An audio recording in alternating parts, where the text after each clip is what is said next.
Welcome, Your Excellencies, ladies, gentlemen, friends, partners, colleagues, everyone. Welcome to the British Library, where I have the great pleasure of being Chief Executive, and welcome to a little bit of London that is forever Jaipur. There is a sense of intense homecoming as we return, even though virtually, to JLF in London. It's been a huge privilege to partner with the British Library, and this collaboration has been so full of joy and learning. It's a particular pleasure for me to come back to the British Library, which has been my office in London for many years, and where my books have all been written and researched, and it's very nice to see this end of my life sort of double back on it. Our amazing writers, today more than any time, because of the way the digital age has taken over, we need you to be able to make sense of the past, divine the future, and perhaps set in context what we're going through at this very point of time.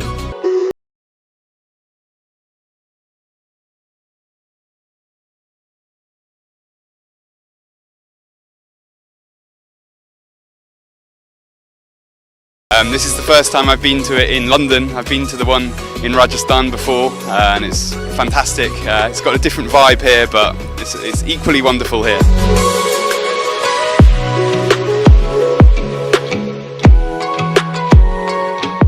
JLF brings this amazing festival to London. It's a wonderful get-together of writers and thinkers, and you know, I only go to one festival, literature festival in the world, and it's this one.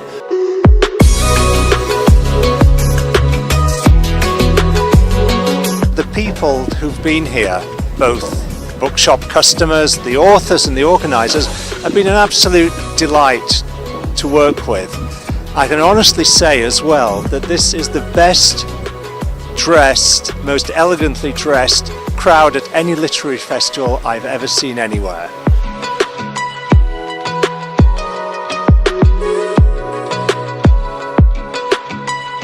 It's maintained the standards which I'm accustomed to in Jaipur itself, and I'm extremely happy to be part of it here.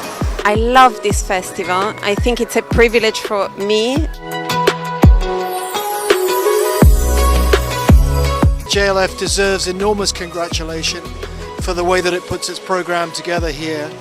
I think that all of the events are superbly chaired. I think that the setting here in the British Library is just a fantastic environment.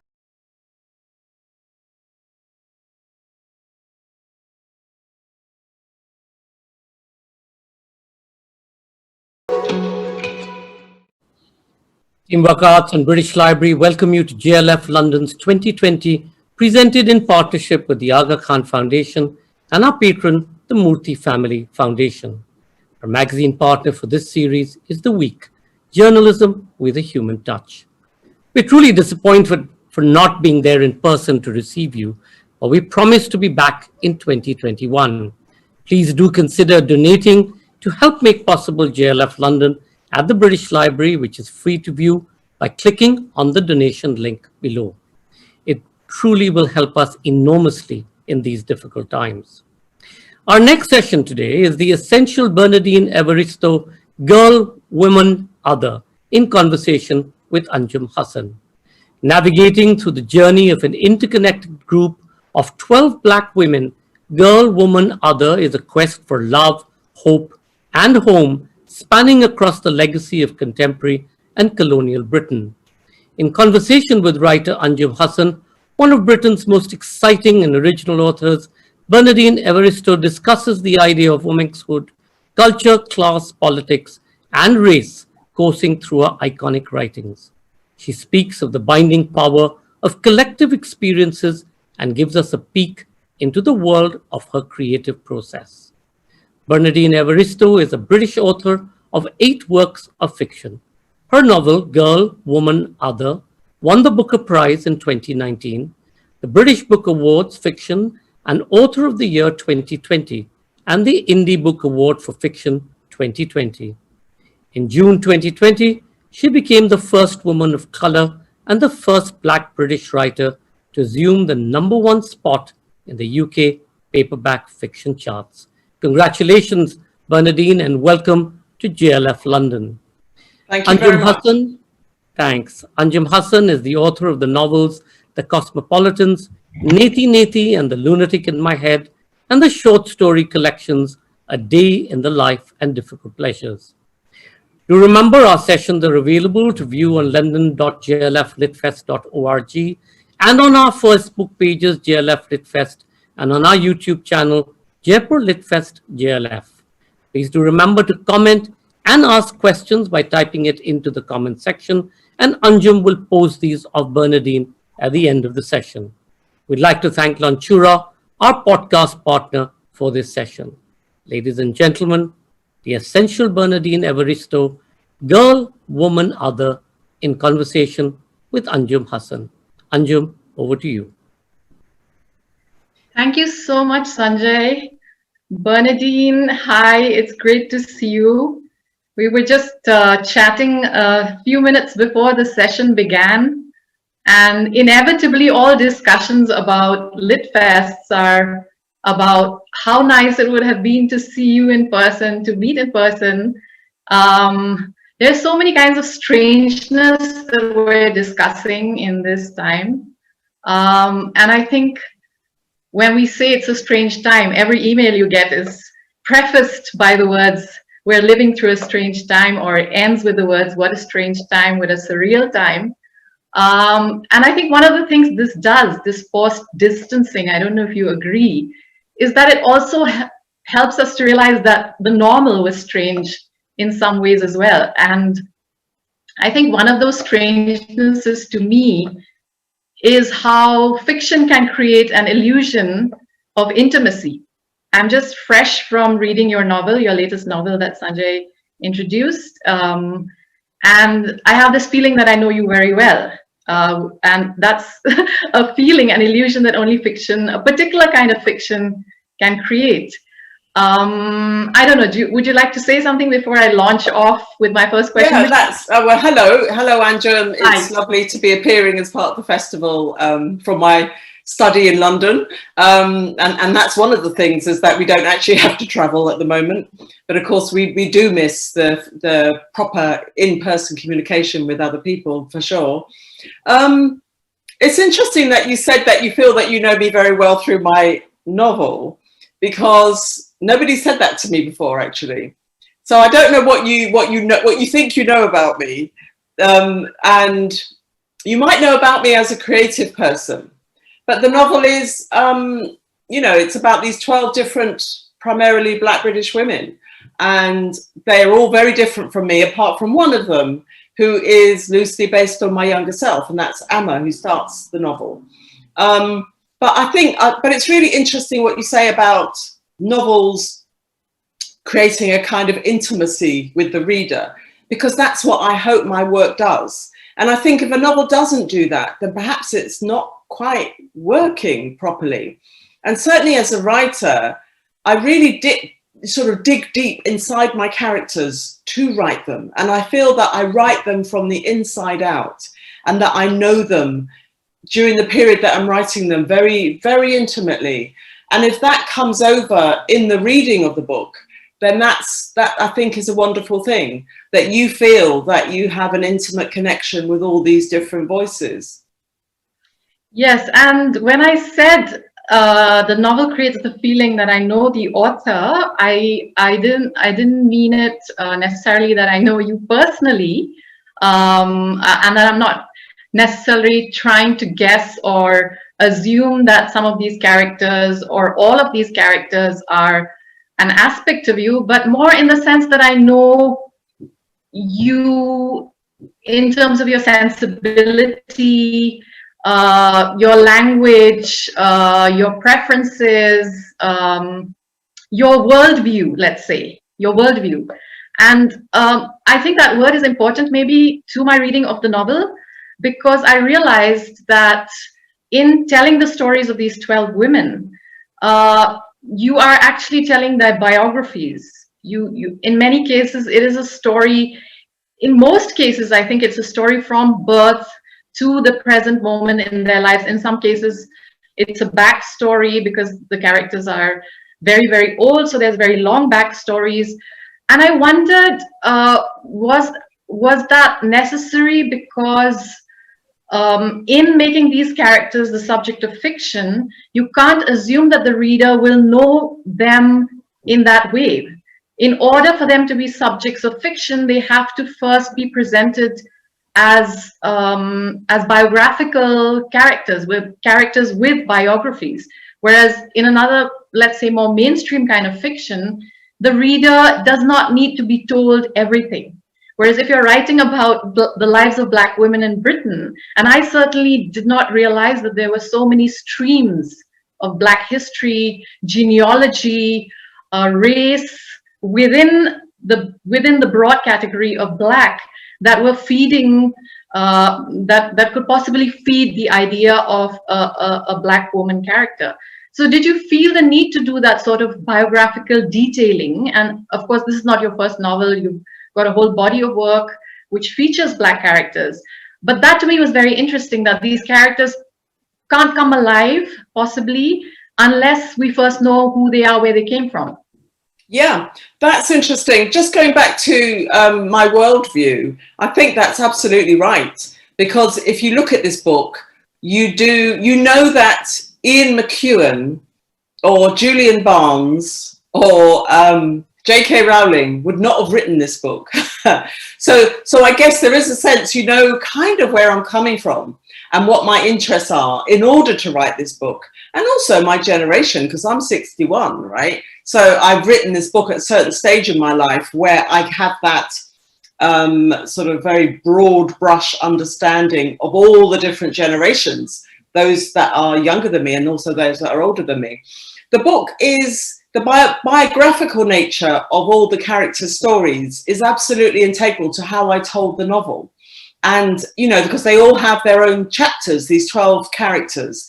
I say Womixen sometimes, W-O-M-X-N, because one character is non-binary.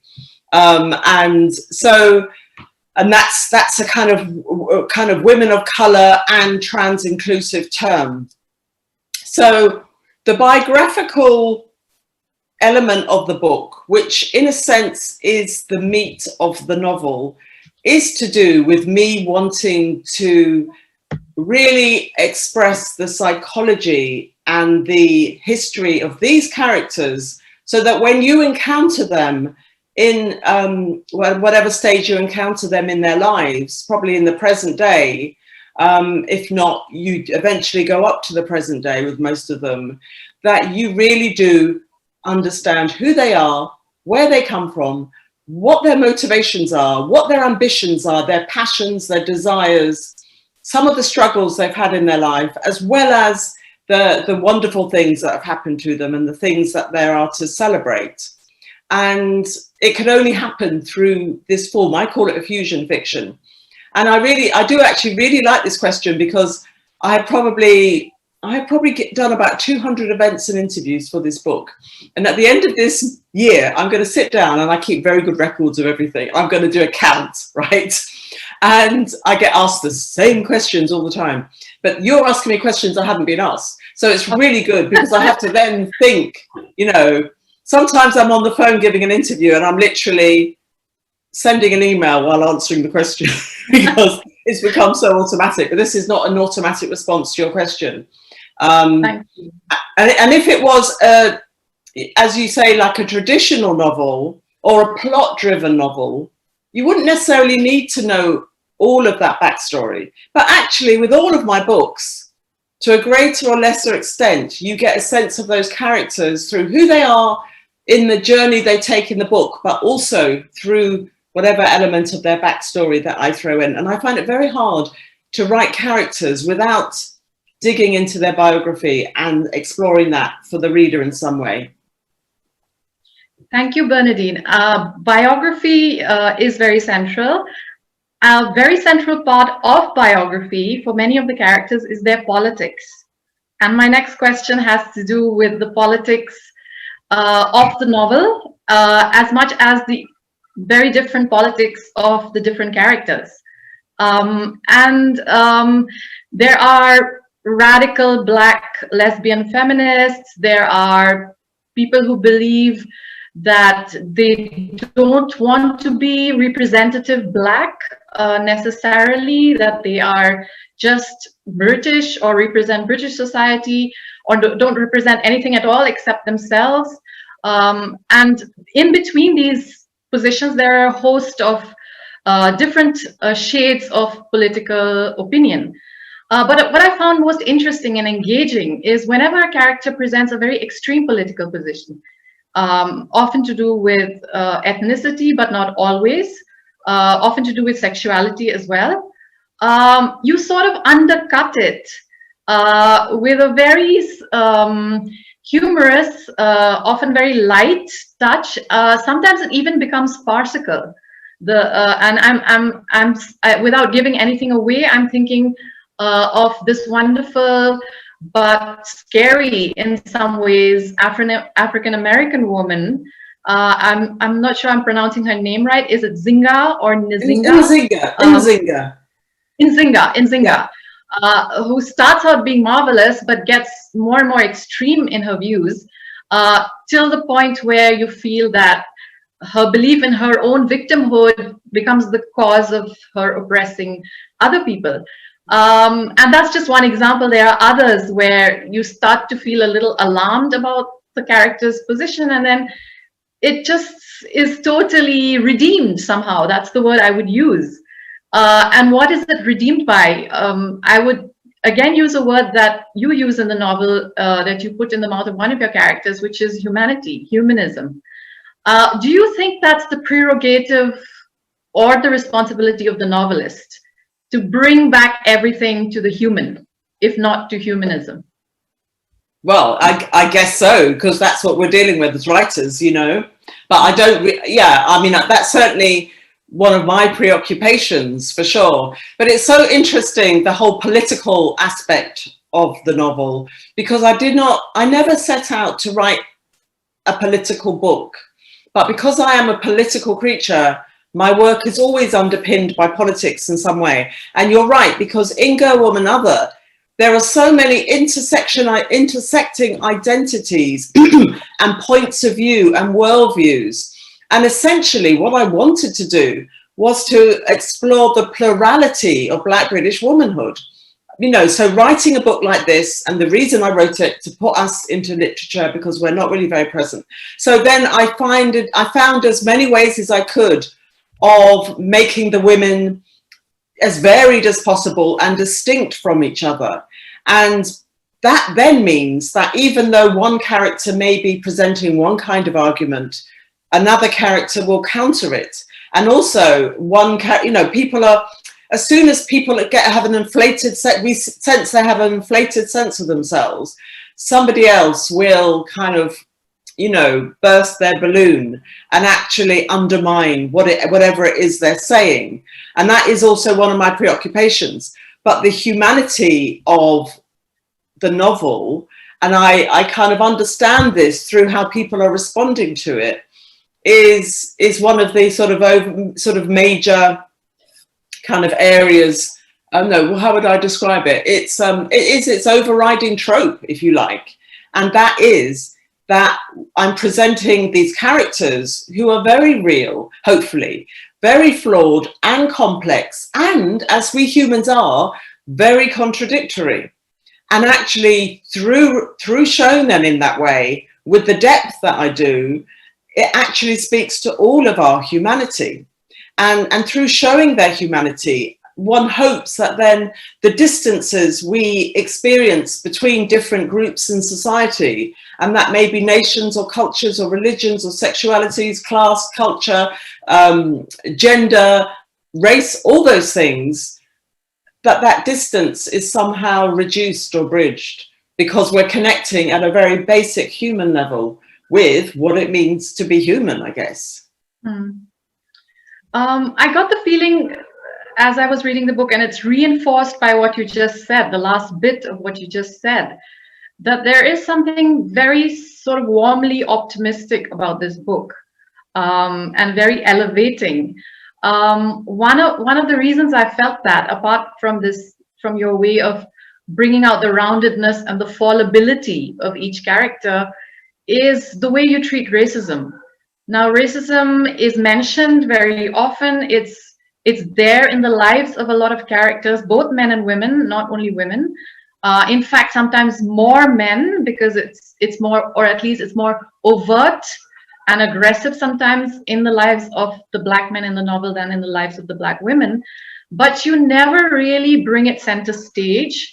And what I was curious about is how you see it, because there is an institutionalized racism, there is a racism built into institutions that these women and these families are a part of, but there's also just the everyday slight and the everyday prejudice.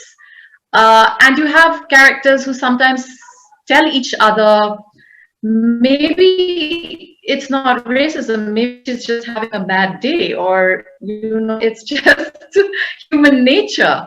So again, while you're not glossing it over, this is not a dark, angry book. And you'll have to forgive me because I'm referring so much only to this latest novel, and I don't have the perspective of your other work. What is your take on it? It's so racism is permeated throughout the novel, in the sense that it's very hard to write about 12 different writers, primarily of color, living in a majority white country, and not to have that part of their lives in different ways and to different degrees. There are characters who, if the book spans over 100 years, I think it spans 125 years. So there are different experiences that people have according to who they are and what era they're living through. And also race is something that it's transmutable. It just, it's sometimes nebulous and you cannot pin it down. And you cannot always define racism for what it is. So what that example you gave, like Shirley, who's a school teacher and she's leading a very middle-class life, and her mother, Winsome, was a bus driver. And Shirley, when she talks to her mother about being slighted because of racism, her mother will say, well, maybe they're just having a bad day. You don't know that that's racism. And that is also the reality of living in this society. You don't know. Yeah. You can assume that it's somebody is victimizing you or treating you badly because of the color of your skin, but often you do not know. It's quite intangible. And so racism is not foregrounded, but then, all those other areas that I mentioned, class, generation, culture, sexuality, gender, nothing is foregrounded, but they're all bubbling away underneath the surface and kind of manifested in different ways. In terms of the optimism of the novel, that is really my worldview. And I think it's the only way to be. I really do. And so I am an eternal optimist. And I try to, I believe in social change. I'm very much an activist outside of writing my own books, and I will work towards social change. And I'm hopeful at the moment that there may be, a little bit more movement in terms of race in this country, simply because of what happened with the Black Lives Matter movement. But one of my sort of defining characteristics as a person, and it's something that I have developed for many decades now, is positivity. And that's how we achieve. That's how I achieve. That's how we keep going. That's how we are able to lead happy lives. And I see how people who are overly negative are destroyed by it. So, but I'm also at the same time, I hope, a compassionate person. And I try to understand why people behave in a certain way. And the book, people have told me, is also a compassionate book. In that, and we go back to the biography of the characters, we understand what drives people, and we understand where they're coming from. And we also understand and perhaps accept their flaws, because we understand that's just who we all are as people. And so, those are some of my kind of responses to that question. There's definitely a quality of celebration in the novel, not celebration in general, not the humanist, necessarily the humanist quality that I was referring to earlier, but celebration of very specific achievements of the individual characters. You start with this wonderful chapter about a theater director called Amma, and she has come into her own when the novel starts. She's in her 50s. She's worked at the fringes for very long, but now she's showing a play of hers is opening at the National. She has this great audience. So there is professional achievement celebrated in the novel.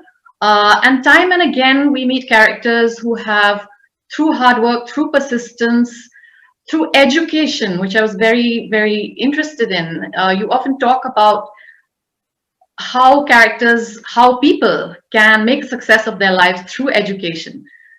So there's a celebration of being able to break into the system and bend it to your purposes. I thought that was an interesting contrast to another kind of victory. And maybe that's truer of the younger characters, where the success is not so much what you do. It's not the success of Amma, who's a theater director. It's not the success of Shirley, which is a quiet success, but she's a very dedicated teacher. It's not the success of Carol, who's a successful high-flying banker, but they're younger characters like Morgan, the trans person you spoke about, who is sort of celebrated for just who she is.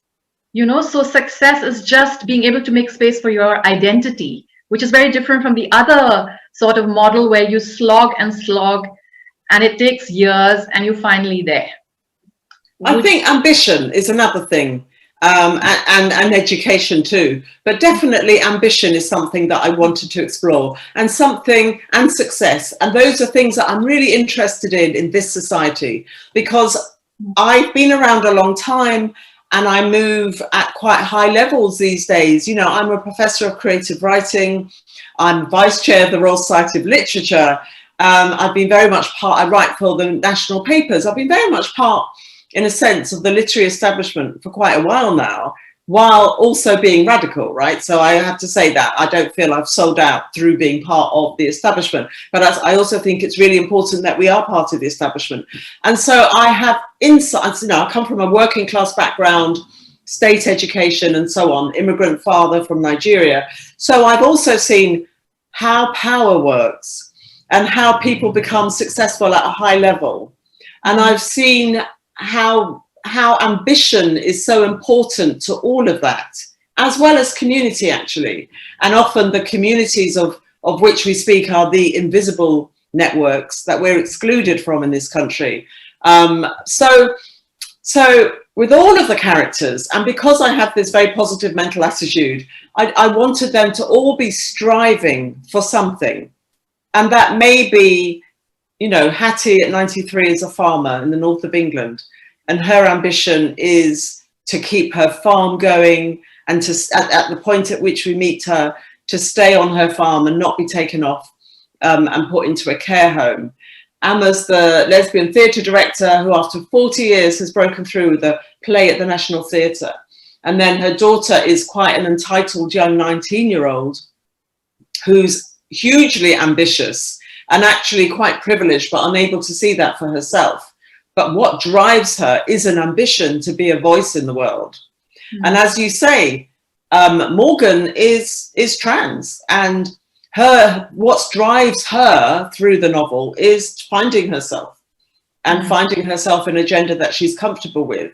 And in their ambitions, especially in the work environment, we see what it takes to achieve or to not achieve. And it's so key to surviving in this country, the work environment. And in a sense, Carol, the banker, she epitomizes somebody who is operating at the highest level, but has also lost part of herself in order to do so, because she goes to Oxford University from a working class immigrant background, Nigerian immigrant background, and she realizes she has to metamorphose into a different kind of person in order to move up the social scale, which she does, but still encounters the kind of racism based on how she looks.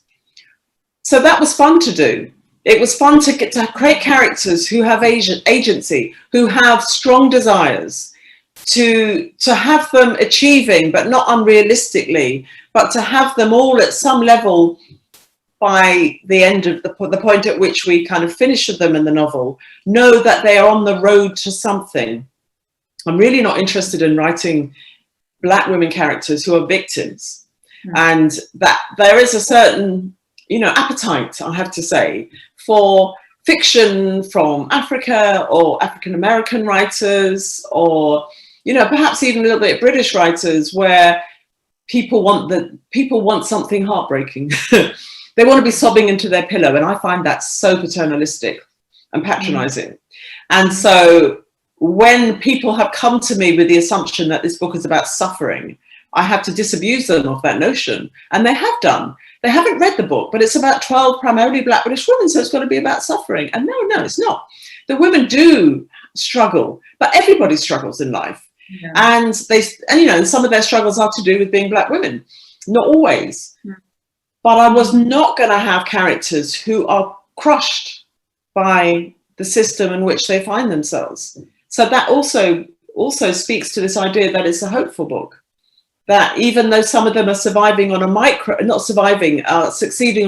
level, such as Letitia, who becomes a supermarket supervisor, it's still that she's rising above, she's certainly rising above the expectations society has of her. I have to say, talking about tragic novels, that your ending really brought tears to my eyes, but that is not because of tragedy. That's to do with something else altogether that I won't give away at all. We have 5 minutes to audience questions, so I quickly wanted to circle back to where we started, which was with biography and with the fact that you have to create these characters through their histories in order for them to acquire agency. But you also have a character called Roland Quartre, who's a professor, a very successful, popular intellectual who's on the television, has written lots of books. And he has this interesting position, which I mentioned earlier, that he doesn't want to be seen as talking on behalf of Blacks or representing Blacks. And I remember hearing Ben Okri speak at a festival in Calcutta a few years ago, and he made the same point. I don't think he was influenced by Roland. Maybe it's it's the other way around. I'm not sure. But what do you think of that? I was curious about your take on that. Yeah. So I said that the book is about the plurality of Black British womanhood. Primarily, it's not about creating any. It's really speaking against reductive notions of who we are and homogeneity. That's what I'm doing, so to create so many characters who are all co-protagonists, and then to have them as distinct from each other, although Roland is not one of the protagonists, but he's a secondary figure, but he's a very strong figure. And you're absolutely right. He's a professor at a university, and he does not want to be seen as a spokesperson for Black people.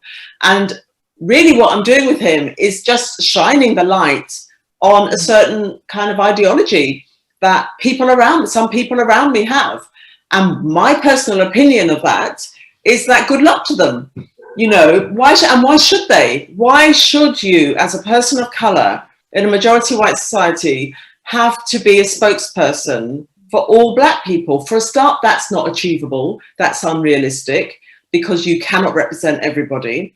But why should you be asked to speak up about race when that is not what you're dealing with as a writer or an academic or whatever? Absolutely. So we need to have the freedom to be free of those discussions. And at the same time, we also, some of us, need to be involved in those discussions, because if we don't get involved in it, then the debate suffers. So the privilege of not having to wear the label of Black, whatever else, Black professor, Black academic, Black writer, and so on, is something that Roland seeks, but he can't fully escape it. And I fully understand that. But, I believe for myself personally, I believe in personal ambition but I also believe in community responsibility. And that's something that has shaped my career so far. But I don't say that from a kind of a position of moral superiority. I just say that that is the choice that I've made. But I respect other writers and artists who just want to pursue their art. Because surely if we're talking about an equal, egalitarian society, then really people should just be able to do what white writers or white artists do, which is to pursue their art. And if they want to get involved in political debates around their art, then that is their choice. But if they don't, they should have the freedom to just pursue their art. But there's always a context for that. If you choose to not address any of the sort of political issues of the day, then, sometimes that will be imposed on you whether you like it or not. And sometimes there will be resentment about it. But yeah, for me, it's about choice and freedom. I think that's a lovely note on which to end, choice and freedom. I could have gone on, but I can't because I have to allow the audience in. There's a question from Sanya Bhutani who says, what to you is the most misrepresented or misconstrued aspect of activism with regards to race and or gender? Did you hear that? Could you hear that? Yes, I'm thinking. Okay. The most misconstrued aspect of it.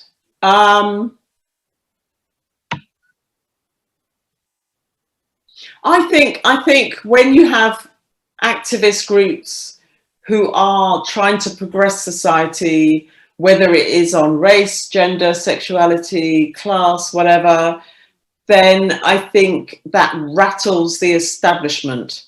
In this country, in that would mean essentially, a majority a patriarchal, majority male, white establishment can be very rattled by all these things, and that extends to the media.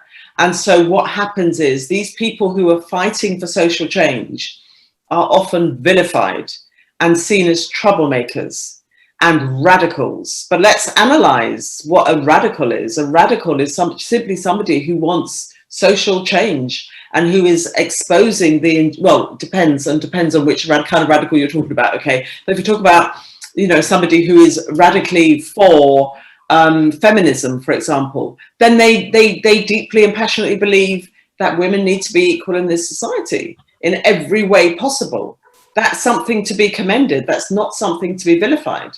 But actually what happens is that these social groups are often vilified by the establishment, and then the general public who read the papers that vilify these people then get a very twisted view of people who are actually just trying to make our society more equitable. So perhaps that's one of the ways in which it happens. Mm-hmm. There's a related question. Actually, I could have said a lot more, but yeah, let's move on. Sure. There's a related question about the Black Lives Matter movement from Kamya, who says, it's taken the world by storm. How do you think art and expression through stories has influenced this movement?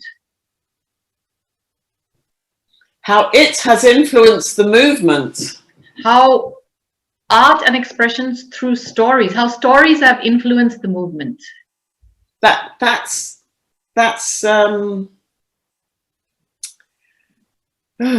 well, I don't know really. I haven't thought about that because I think of it as the other way around. I think of the first wave of Black Lives Matter, which was about 4 or 5 years ago, how that had a certain level of impact and how it was a bit of a wake-up call for people and the institutions. And that meant that they did address some of the inequities that are prevailing. And in terms of art forms, it meant that there was more funding and the doors opened a little bit more in this country to artists of color, which meant that there was more work to produce. So for example, we've had quite a breakthrough for non-fiction books in this country for the last 4 or 5 years, including British by F.W. Hirsch, and Why I'm No Longer Talking to White People About Race by Reni Eddo-Lodge, and various other books. And we've never had those kinds of books published in this country before, ever, right? Because non-fiction was we were simply absent from the world of non-fiction, almost completely. And then the second wave of Black Lives Matter happened earlier this year. And I don't really think that it was our work that precipitated that. I think that was coming from the political agenda. But I think it was a big wake-up call for the institutions, and they're now sort of perhaps a bit more seriously considering how they operate in terms of artists and who gets published and so on. But in the broader sense of stories and the narratives we have about ourselves as people in this society, then you are talking about racist stereotyping, and you're talking about the narrative of Black criminality in this country and in America, and the outrage people have about that, the abuses of the police system and the judiciary. There are so many things that we can look at in terms of the broader narratives about Blackness and brownness in these societies. Mm-hmm. There's a question from Kajuli Khanna about your choosing to omit punctuation, though I don't think it was punctuation altogether. It was the full stop. She wants to know why you chose to do that. And it took a bit of getting used to, but it turned out to be fun. I think anyone who is used to reading traditional novels are probably like, oh my God, what's this? I need my full stops. And I chose that form because it's a very free-flowing writing experience. And I loved it, actually. And I have used it before in my previous book, Mr. Loverman. And just getting rid of the full stops meant that literally the story flowed out of me, because you don't have the full stops to stop you, literally. And so I just have these commas, and I have the shape of the text on the page, which is also unorthodox and not quite poetry, or is it poetry? And so really it was about the liberating my imagination through playing around with the form of the novel, and because it flows through all the different characters as well, and I think it helps to make the novel much more cohesive as a single novel, even though you have all these different characters who have all their different sections. And some people might think, oh, it sounds like short stories, but it's not, because they're all interconnected. Yeah. So there's an interconnectedness between the lines on the page because of the commas and without the full stops. But there's also this interconnectedness between all the characters as well, as you kind of swim through the novel and kind of experience their, if in a sense, subconsciousness. And I call the novel a fusion fiction. Mm-hmm. There's a question, and possibly the last one that we can take, from Zoya, who says, you have expressed your support for Roxane Gay's claim that we must find a new discourse for discussing inequality. In what way do you think your writing, and in particular your most recent book, aspires to contribute to this new discourse? I think it's the book, from what I've heard, my initial impulse with this book was just to people as many Black British women in a novel as I could. And what I've discovered through meeting so many readers over the last year, that people have been enlightened by it, and that they've said to me that they're living in this city, London, and not all of the book is set in London, but a lot of it is. And they realize that there are so many people here and they just don't know who they are and they don't know their stories. London, the UK, the big cities are quite racially mixed, but there's also a level of, sort of people sticking in the social groups that are most like them. And so it's about making the unfamiliar familiar to people, and also showing perspectives that a lot of people won't have encountered before. And I think fiction is one of the wonderful ways in which you can inhabit characters and see things from other people's points of view in a very kind of lived, creative, exciting, immersive way.